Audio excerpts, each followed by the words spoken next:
오늘 주신 말씀 사도행전 23장 1절에서 11절, 사도행전 23장 1절에서 11절 말씀입니다. 제가 먼저 읽고 교독하겠습니다. 바울이 공회를 주목하여 이르되, 여러분 형제들아, 오늘까지 나는 범사의 양심을 따라 하나님을 섬겼노라 하거늘,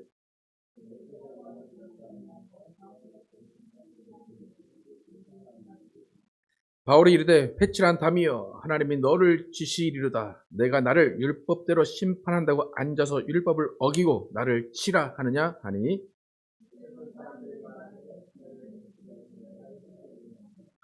바울이 이르되, 형제들아, 나는 그가 대제사장인 줄 알지 못하였노라. 기록하였으되 너의 백성의 관리를 비방하지 말라 하였느니라 하더라.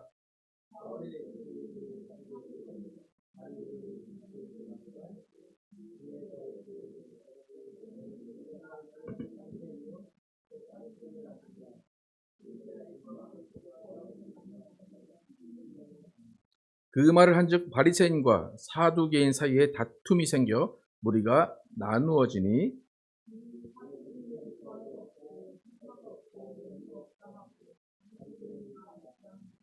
그게 떠들새 바리새인 편에서 몇 서기관이 일어나 다투어 이르되, 우리가 이 사람을 보니 악한 것이 없도다. 혹 영이나 혹 천사가 그에게 말하였으면 어찌하겠느냐 하여,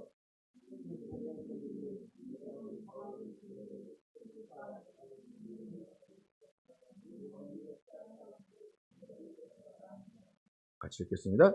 그날 밤에 주께서 바울 곁에 서서 이르시되, 담대하라. 내가 예루살렘에서 나의 일을 증언한 것 같이 로마에서도 증언하여야 하리라 하시니라. 아멘. 예수님이 주시는 담대함이라는 제목으로 은혜를 나누겠습니다. 바울은 3차 전도여행을 마치고 많은 이방인 성도들의 반대에도 불구하고 예루살렘으로 들어갔습니다.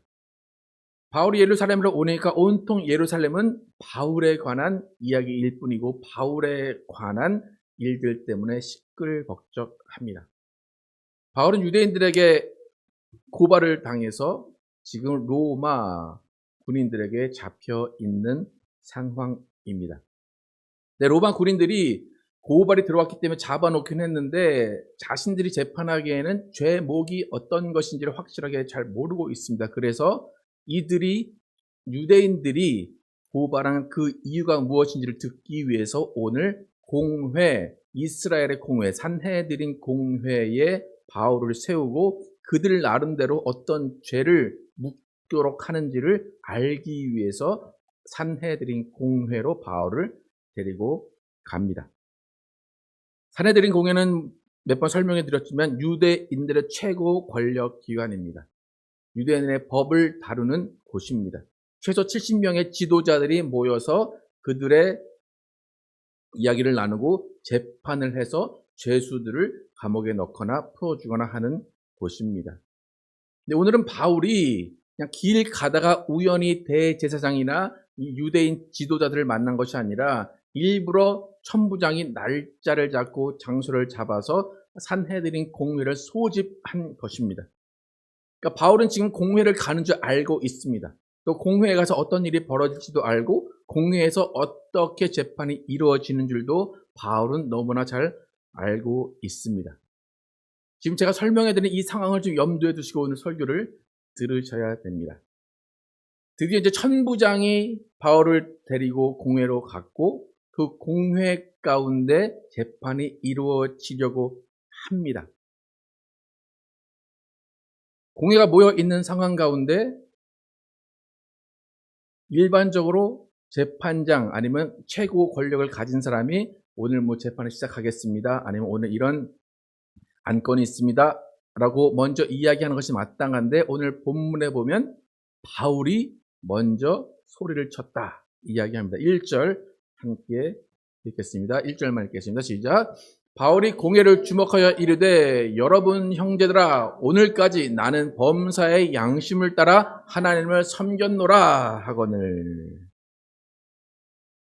다른 사람이 먼저 이야기하기 전에 선수를 쳤습니다. 공회 입장에선 당황스럽겠죠.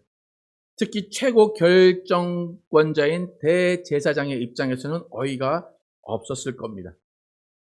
보통 피고인 신분의 사람은 발언권을 얻지 못하면 이야기를 하지 못하는 것이 재판장의 그냥 일반적인 모습입니다. 근데 바울이 발언권을 얻지도 않고 자기를 변호하니까 대제사장이 화가 나서 저놈의 입을 쳐라 라고 이야기를 합니다. 바울은 상황을 좀 파악해서 가만히 있어야 될 것 같은데 바울이 가만히 있었습니까? 어떻게 됐습니까? 2절 보시면 치라 하니까 3절에 오히려 바울이 더 화를 냅니다. 회칠한다며 하나님이 너를 치시리로다. 이 상황이 좀 이해가 가십니까? 어떻습니까, 여러분? 그러니까 한 가지 이해할 수 있는 거는 바울이 되게 오랜만에 와서 대제사장이 바뀌었는지를 모를 수는 있습니다. 그런데 공회라는 곳은 여러분 재판장 혹시 가본 적 있으십니까? 법원이나 재판장? 근데 한 번도 안 가봤는데 오늘 여러분 딱 가셨는데 누가 재판장인지 알 수 있습니까? 없습니까?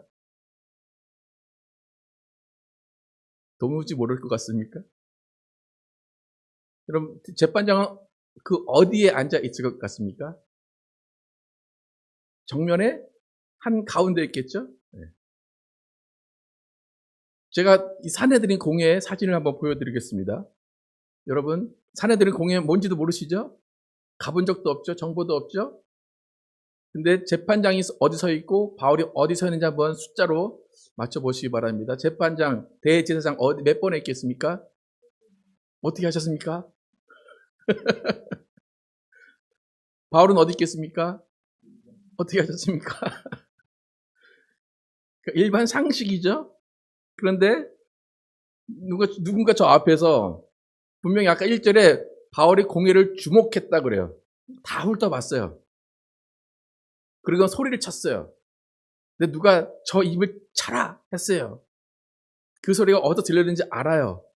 그리고 그쪽을 향해서 이 회칠한 무덤이여 하나님이 너를 치시리로다 그랬어요. 그래서 사람들이 야 네가 어떻게 하나님의 종인 하나님의 사람인 대제사장에게 욕을 하느냐. 그러니까 바울이 미안 나 저 사람이 대제사장인 줄 몰랐어. 여러분 어떻습니까? 진짜 몰랐을까요? 그리고 더 웃긴 건 뭐냐면요. 다시 한번 5절 보시면 바울이 이르되 형제들아 나는 그가 대제사장인 줄 알지 못하였노라. 그런 다음에 기록되었으되 너의 백성의 관리를 비방하지 말라 하였느니라 이렇게 나옵니다. 나는 그 사람이 대제사장인 줄 몰랐어.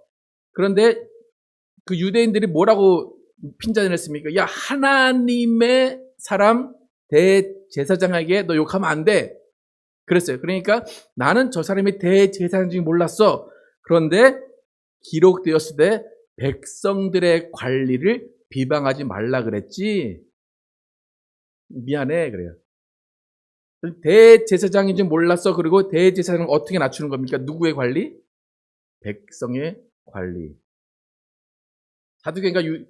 사두개인가 율법학자들이 야 하나님의 종인 하나님의 사람인 대제사장에게 욕하면 안 돼 했더니 바울은 그를 낮춰서 백성의 관리에게 욕하면 안 되지. 알았어 미안해 이렇게 사과를 합니다. 그럼 이 상황을 여러분 잘 생각을 해 보십시오. 대제사장에게 저주를 퍼붓고 몰라서 그랬어 라고 위기를 모면합니다. 이렇게 한 번은 해프닝이라고 할 수 있어요. 정말로 대제사장을 몰랐을 수도 있다라고 넘어갈 수도 있습니다. 근데 바울은 발언권도 받지 않았는데 두 번째 공격을 시작합니다. 6절 함께 읽어보도록 하겠습니다. 6절 시작. 바울이 그중 일부는 사두개인이요 다른 일부는 바리새인인 줄 알고 공회에서 외쳐 이르되 여러분 형제들아 나는 바리새인이요 또 바리새인의 아들이라 죽은 자의 소망 곧 부활로 말미암아 내가 신문을 받노라. 나는 바리새인이었고 바리새인의 아들이야. 그리고 아마 친구들도 있었을 거예요. 야 나 바리새인이야. 야 바리새인들 너희들 뭐하냐 그렇게 이야기를 합니다. 그리고 어떤 이슈를 꺼내느냐? 부활에 대한 이슈를 꺼냅니다. 이 부활에 대한 이슈는 사두개인과 바리새인은 계속해서 갈등하는 겁니다. 바리새인은 부활이 있다 믿고 사두개인은 없다 믿는 사람입니다. 그러니까 무슨 말입니까? 야, 나 부활했다는 그것 때문에 지금 잡혀와 있어. 바리새인의 입장에서 어떻게 해야 됩니까? 바울을 옹호해줘야 됩니다. 사두개인의 입장에서는 원래 싫어하는 거니까 야, 저 죽여 그래야 됩니다. 근데 지금 왜 모였습니까? 공회에 바울을 정죄해서 죽이려고 모였습니다. 근데 의견이 반반 갈라지면 바울을 죽일 수가 없습니다. 그럼 바울의 계략, 바울의 지략 어떻다고 생각하십니까? 공회에 들어가자마자 정말 어수선하게 대제사장부터 욕을 해버렸어요. 그리고 사두개인과 바리새인을 편을 나눠서 아예 표가 갈라지게 해버렸습니다. 이게 우연히 갑자기 이루어진 일일까요?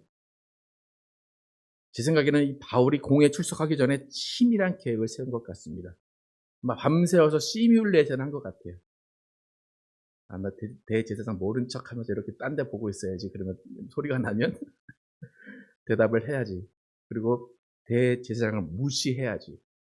그리고 바리새인과 사두개인 걔네들 분명히 싸울 거야. 그러니까 내가 한마디만 던지면 돼. 치밀한 계획을 세웠을 겁니다. 여러분, 이 바울의 모습, 성령 충만한 모습이라고 생각하십니까?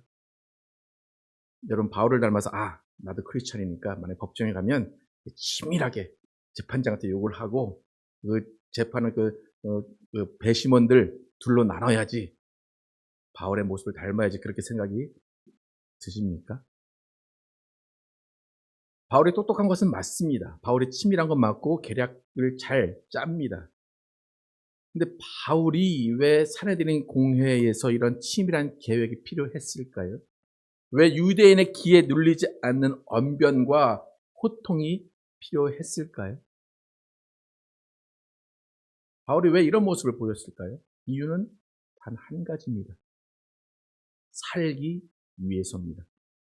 산헤드린 공회가 마음을 맞춰서 바울을 정죄하고 재판하면 바울은 죽을 수밖에 없습니다. 자신이 지금 어떤 상황인지를 알고 있는 가운데 살기 위해서 치밀한 계획을 짭니다.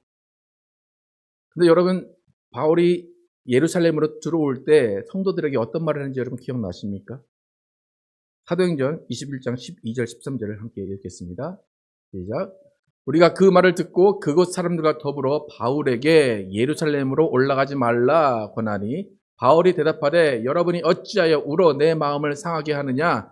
나는 주 예수의 이름을 위하여 결박당할 뿐 아니라 예루살렘에서 죽을 것도 각오하였노라 하니. 성도들 앞에서 되게 멋지게 울지 마. 난 예루살렘에 죽을 것도 각오했어. 울지 마. 라고 멋지게 떠나왔습니다. 산헤드린 공회에 가서 자기가 재판받아 죽을까봐 계략을 짜고 호통을 치고 갈라 놓습니다. 이런 바울의 계략은 멋지게 성공했습니다. 바울은 죽지 않을 겁니다. 공회에 카운터펀치를 날렸고 아무 일 없이 빠져나왔습니다. 할렐루야. 찬양하면 됩니까 지금? 영광을 돌리면 됩니까 하나님께? 아마 바울은 안도의 한심을 내셨을 겁니다. 거봐, 내가 예상한 대로 됐어. 하나님이 나에게 지혜를 주시고 하나님이 나에게 계략을 짜게 해주셔서 내가 살아나왔어. 어쩌면 예수님께 감사와 찬송을 드렸을지도 모릅니다. 지금까지 이 구절을 읽고 이제 여러분 바울과 함께 감사하고 찬양하고 위대하신 주를 외치면 되겠습니까? 이제 그럼 어떻게 생각하십니까? 바울이 이렇게 성공적으로 공회를 탈출하고 나서 뿌듯해하고 있을 그 저녁에 누가 바울에게 찾아오셨습니까? 아까 누가 찾아왔다고 성경에 나옵니까? 11절 한번 같이 읽어보겠습니다. 11절 시작. 그날 밤에 주께서 바울 곁에 서서 이르시되 담대하라. 내가 예루살렘에서 나의 일을 증언한 것 같이 로마에서도 증언하여라 하리라 하시니라. 누가 오신 겁니까? 주님은 누구시죠? 예수님이 찾아오셨습니다. 보통 예수님이 나타나실 때는 환상이나 음성이나 뭐 빛이나 그런 걸로 찾아오신다 그렇게 분명 써 있고 바울도 빛으로 예수님을 만난 사람입니다. 그런데 오늘 본문 예수님은 그런 설명이 없어요. 어떻게 나타나셨대요? 서 계시대요. 묘사가 아니라 그냥 그대로 서 계시다라고 이야기를 합니다. 그러니까 사전 지식이 없으면 그냥 옆에 있던 사람이 옆에 다가온 것과 같은 그런 표현을 합니다. 그리고 바울 옆에 서서 담대하라 말씀하십니다. 그러니까 바울이 공회에서 탈출한 그 저녁, 그 밤에 왜 예수님은 바울을 찾아오셨을까? 그 수많은 전도 여행 가운데 죽음의 기회를 맞고 죽음의 때를 맞고 매를 맞고 침뱉음을 당하고 그 모든 때는 예수님이 한 번도 찾아오시지 않았어요. 그런데 오늘 이 저녁에 예수님이 바울을 찾아오셔서 옆에 서셔서 담대하라 말씀하십니다. 바울의 인생 가운데 오늘 이 순간이 가장 중요한 순간입니다. 오늘 이 순간이 정말로 인생을 바꾸는 순간입니다. 예수님도 뭔가 가장 중요한 순간이기 때문에 바울에게 다가오셨습니다. 예수님도 위기감을 느끼셨고 갑자기 그에게 가야 된다라는 생각을 하셨기 때문에 오셔서 담대하라 말씀하셨어요. 예수님이 옆에 오셔서 담대하라 말씀하신 이 말씀, 바울의 귀에 또 우리의 귀에 어떻게 들리느냐에 따라서 신앙과 삶의 자세가 전혀 달라집니다. 예수님께서 담대하라 하셨어요. 이 말씀을 두 가지 측면을 한번 살펴보겠습니다. 첫 번째 이해할 수 있는 담대하라의 뜻은 여러분 이렇게 귀에 이렇게 들릴 수 있어요. 담대하라 이 말이 야 바울 잘했어. 내가 공회에 너랑 같이 있었는데 통쾌하더라. 최고였어. 절대로 용기 잃지 말고 유대인들 앞에서 기죽지 말고 너는 로마까지 가야 되니까 그 패기를 가지고 계속 나가면 돼. 공회에서 담대한 것처럼 계속 담대하게 해서 로마까지 가. 파이팅이야. 이렇게 들릴 수 있어요. 그죠? 여러분 이렇게 담대하라는 그 말을 이렇게 들으셨습니까?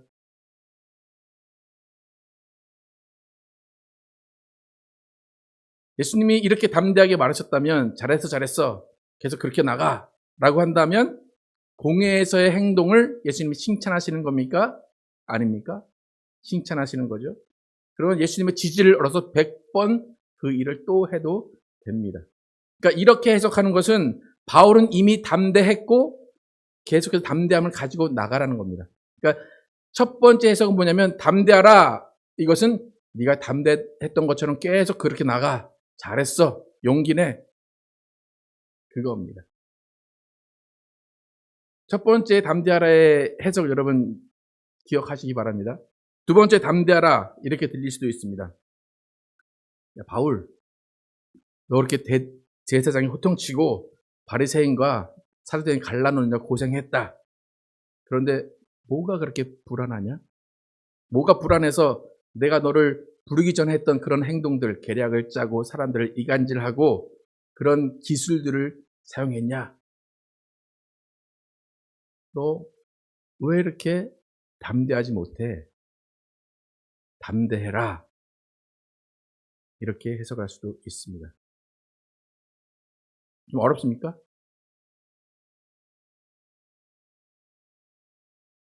담대하라. 이 말이 간단하게 말해서 이전에 담대했기 때문에 계속 담대하라 라고 한 것인지 아니면 이전에 담대하지 못했기 때문에 담대하라 한 것인지 여러분 한 가지를 선택하시면 어떤 것을 선택하시겠습니까? 만약에 예수님이 여러분 앞에 오셨어요. 담대하라. 여러분 어떤 의미로 들으실 겁니까? 아, 내가 담대하지 못했구나 라고 들으실 겁니까? 아니면 아, 나 담대했으니까 또 담대하라고 하시는구나 그렇게 들으시겠습니까? 지금 바울의 상태는 어떤 상태로 그걸 알아들었을 것 같고 들어야 할 것 같습니까? 만약에 첫 번째 의미, 야, 잘했어, 잘했어. 아, 잘했으니까 담대해, 계속 담대해. 그렇게 우리가 해석을 한다면 예수님은 바울을 기독교 일진으로 만드시는 겁니다. 너 그렇게 계속 싸워. 유대인과 계속 충돌하고 대제사장 계속 그렇게 욕하고 괜찮아. 만약에 두 번째 해석으로 야, 너 왜 이렇게 연약하니? 너 왜 이렇게 불안해하니? 담대해라. 그렇게 들었다면 예수님은 이렇게 말씀하시는 거예요. 야, 네 걱정 다 내려놓고 모든 것을 나에게 맡겨. 나에게 맡기고 넌 담대해. 그렇게 들리는 겁니다. 여러분, 예수님의 담대하라 이 말씀 어떻게 들을지는 여러분의 선택이고 여러분의 상황에 따라 다를 겁니다. 바리새인과 사두개인을 대립시켜 놓고 사두개인을 버리고 바리새인을 자기의 편으로 만든 지략가 바울의 모습, 대제사장 앞에서 담대하게 손가락질을 하면서 욕한 바울의 모습, 이 모습은 담대함의 모습이 아니라 불안함의 모습입니다. 자신을 찢어 죽이는 유대인 앞에서 겉으로는 당당하지만 어떻게든 살아보겠다고 발버둥치는 두려움의 모습입니다. 한 번도 나타나지 않은 예수님이 왜 그날 갑자기 나타나서 담대하라 하셨을까요? 예수님은 바울 안에 있는 두려움과 염려와 걱정을 보신 겁니다. 그럼 바울을 잘 생각해 보세요. 바울이 그렇게 막 소통을 치고 바리새인과 사두개인을 나누고 재판장을 떵떵거리면서 정말 의기양양하게 나왔을 거예요. 그날 집에 왔을 때 바울의 마음은 어땠을까요? 바울은 공허했을 겁니다. 야, 한 번은 끝났다. 야, 다음은 어떡하냐? 다음에 내가 뭐라고 그러지? 다음에 이런 기회가 생기면 내가 또 어떻게 하지? 그때 또 대제사장을 그렇게 할 수는 없으니까 그럼 또 어떻게 하지? 계속해서 머리를 굴리고 계속 공허하고 계속해서 허탈해 했을 겁니다. 여러분 앞에 있는 문제가 있어요. 그 문제를 내가 머리를 써서 어떻게 해서든 사람의 방법으로 해결을 했어요. 근데 그때는 통쾌한데 그 다음날 어떻습니까? 일어나면 아, 또 저 일이 또 생기면 어떡하지? 이거보다 더 큰 일이 있을 텐데 그때 예수님이 담대하라 말씀하십니다. 그 담대하라 뭡니까? 어제같이 그렇게 해 그겁니까? 야, 너 그렇게 해도 문제 해결 안 돼. 너 그렇게 호통 또 칠 거냐? 그 사람들을 놔둘 것 같냐? 예수님의 담대하라는 너 가만히 있어 이거예요. 내가 알아서 할게.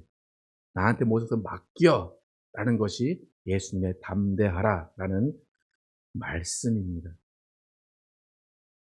예수님은 바울에게 담대함을 주시길 원하세요. 근데 그 담대하면 그 담대함이라는 것은 내가 모든 것을 계획하면 하나님이 잘 해주실 거야. 내가 이 길을 가면 하나님이 나를 모든 것들을 잘 예비하실 거야. 그 담대함이 아니라 예수님이 바울에게 주시는 담대함은 내 계획 다 내려놓고 내 판단 다 내려놓고 모든 것을 나한테 맡기라 하는 담대함입니다. 바울은 죽을 것을 각오하고 예루살렘에 들어왔지만 어떻게든 살아보려는 담대함으로 포장된 연약함을 예수님 앞에서 발견하게 한 것입니다. 여러분, 오늘 공회에서 바울이 그렇게 유대인들을 망신을 시켰습니다. 그 다음에 유대인들이 바울을 어떻게 하는 줄 아십니까? 이제는 공동적인 그런 것이 안 되니까 암살을 시도합니다. 암살을 3번이나 시도합니다. 근데 바울은 그 다음에 암살 시도나 어떤 시도가 있어도 아무런 요동을 하지 않습니다. 그 이유는 뭡니까? 예수님이 담대하라. 너는 로마까지 갈 것이다. 말씀하셨기 때문입니다. 바울 안에는 뭐가 있는 거예요, 이제? 말씀을 믿는 담대함이 있는 겁니다. 예수님이 주시는 담대함은 약속과 함께 옵니다. 약속을 가지고 그 약속을 믿고 담대하라는 것입니다. 여러분, 예수님을 믿는 것 자체가 담대함입니다.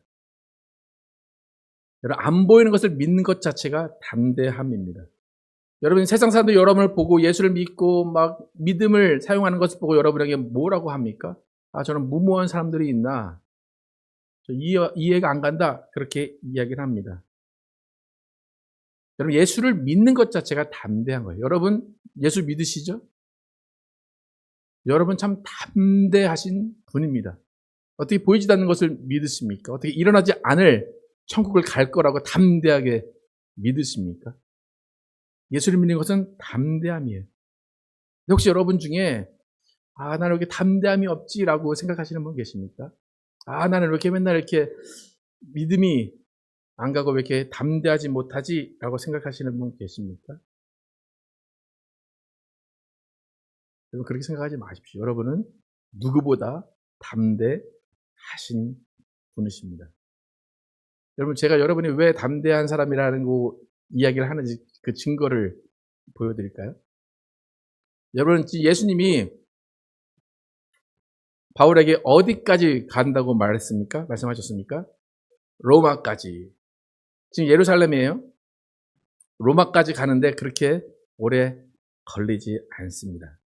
여러분 예수 믿으시고 예수님이 여러분을 인도하신다라고 생각이 드시죠? 그죠? 여러분 예수님이 나를 인도하신다라는 믿음이 있으시죠?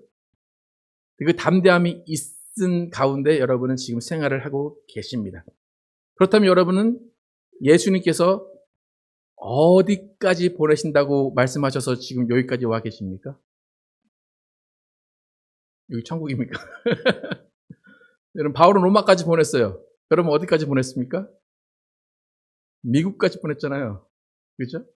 로마는 정말 태평양을 건너는 것에 비하면 개울을 건너는 거나 똑같아요. 바울을 로마까지 보내신다는 그 약속을 믿고 담대한 바울이라면 우리는 태평양을 건너서 미국까지 보내신 예수님을 믿고 지금 살아 있는 겁니다. 여러분 미국 오시면서 돈 싸들고 싸매고 오신 분 혹시 계십니까? 미국 가면 나 1등 사고 다 살 거야 그러면서 여기 오신 분 계십니까? 뭐 믿고 미국에 오셨습니까? 뭐 따라서 오셨습니까? 미국에 오셨습니까? 미국에 믿고 온 분 누구 계십니까? 누구 보고 미국에 오셨습니까? 혹시 예수님 한 분 보고 오지 않으셨습니까?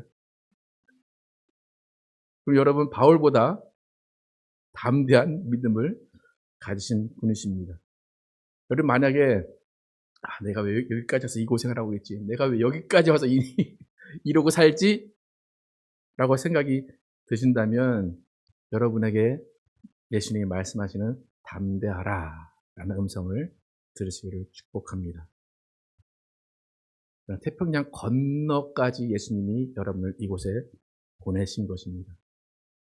바울을 로마에 가서 나의 복음을 증거하게 하겠다라고 사명을 주신 예수님이 여러분께도 분명히 사명을 주셨습니다.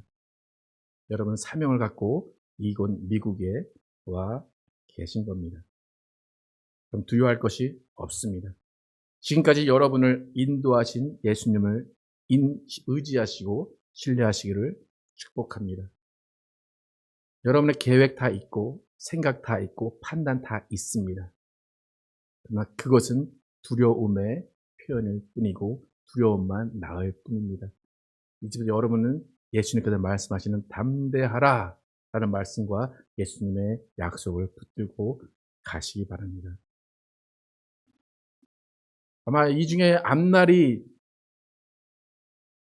다 보이시는 분 하나도 없을 겁니다. 그죠? 네. 우리는 다 두려울 수밖에 없고 우리는 다 불안해할 수밖에 없습니다. 하지만 우리 안에는 예수님이 계시고 예수님의 말씀이 계십니다. 여러분 그 담대함을 가지고 예수님과 함께 걸어가시기를 축복합니다. 예수님이 여러분에게 그곳에 가라 해서 오신 미국 또 하이츠에 와서 여러분이 담당하실 사명을 감당하시기를 축복합니다. 예수님께서는 여러분과 저를 푸른 초장으로 인도하실 것입니다. 예수님 주시는 담담을 가지고 약속 믿고 끝까지 예수님만 따라가는 저와 여러분 되기를 예수의 이름으로 축복합니다.